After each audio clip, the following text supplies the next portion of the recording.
చేస్తున్నటువంటి అకృత్యాలకు ఇంతకుముందు యాదిరెడ్డి గారు చెప్పినట్టుగా ప్రపంచానికి మొత్తం ఈరోజు ఇస్కాన్ భోజనం పెడుతున్నటువంటి స్థితిలో ఉంది.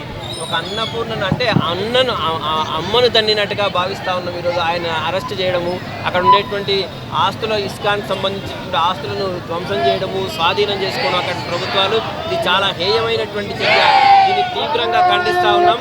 స్వామీజీని వెంటనే విడుదల చేసి వారికి సరైనటువంటి రక్షణ కల్పించి బంగ్లాదేశ్లో ఉండేటువంటి హిందువులకు కూడా రక్షణ కల్పించాల్సిందిగా ఈ సందర్భంగా మేము కోరుతాము. హైందవ శక్తి ఆధ్వర్యంలో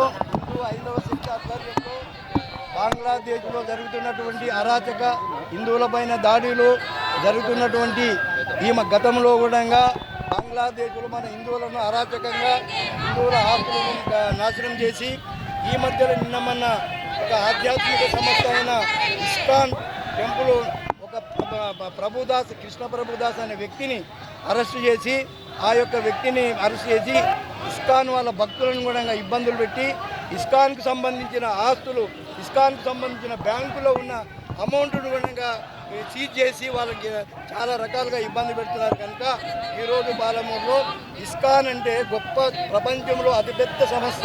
అటువంటి సంస్థకు కులము, మతము, భేదము ఏమీ లేకుండా కూడా ఆ ఇస్కాన్ ప్రభుత్వం అందరికీ కూడా ఉచితంగా 5 రూపాయలకు భోజనము స్కూల్లో కానీ ప్రపంచమంతా కూడా ఇటువంటి భోజనం సప్లై చేస్తున్నట్టు ఇస్కాన్ టెంపుల్ వాళ్ళు, ఇస్కాన్ భక్తి, ఆ ఇస్కాన్ అనేది ప్రపంచమంతా కూడా వ్యాప్తి చెందింది. కనుక ఈ బంగ్లాదేశ్లో ఇటువంటి కుటీలత్వంతో ఈ సంస్థను అనగదొక్కాలనే ఉద్దేశంతోన ఈ ఇస్కాన్ వాళ్ళను టెంపుల్ను అరెస్ట్ చేసి చాలా ఇబ్బందులు పెడుతున్నారు.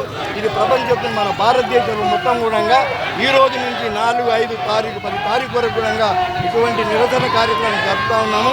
మన ఈ కార్యక్రమాన్ని దృష్టిలో పెట్టుకొని మన హిందువులందరూ ఏకమయ్యి ఇప్పుడు బంగ్లాదేశ్ను ఇచ్చేయాలని చెప్పి ఉద్దేశంతోన ఈరోజు పాలమూరు నగరంలో హైందవ శక్తితో ఈ ర్యాలీ నిర్వహించడం జరుగుతూ ఉన్నది. ఇక ముందు కూడా ఈ యొక్క స్పందన ప్రపంచం మొత్తం తెలవాలనే ఉద్దేశంతోన ప్రతి పాలమూరులో అన్ని భారతదేశం మొత్తం ఈ కార్యక్రమం జరుగుతూ ఉంది.